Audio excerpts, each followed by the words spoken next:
Kamiti mar senet mochungne weche mag thieth ogolo kwayo mondo non tho mar Trevor Maina, nyathi mane otho e osiptal ma Kenyatta kane jembe mar fork omoko e wiye. Kagiwacho ni sama inono wachno bende gidwaro mondo ng'e kaka ichwalo jotuo e osiptal mag rufaa, ahinya mago mamiyo jotuo bedo gi pek yudo thieth e saa mowinjore.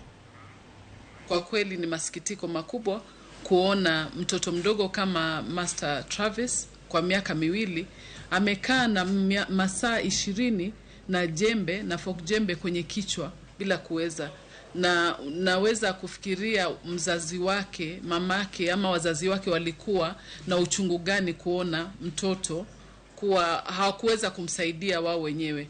We would like to say as a Committee of Health, we are seized of the matter.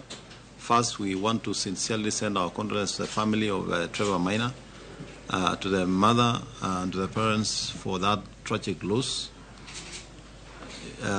And as a committee, we are now seized of the matter.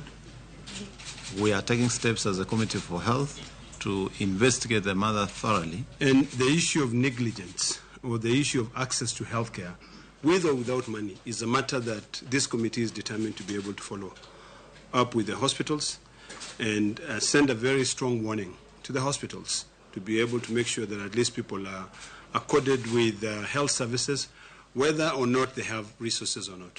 Number two, the chair has also spoken about the issue of policy. We are also going to be inviting NHIF so that we can be able to see how far we are going with this issue of universal health care. I know there are amendments into the Act which have been proposed.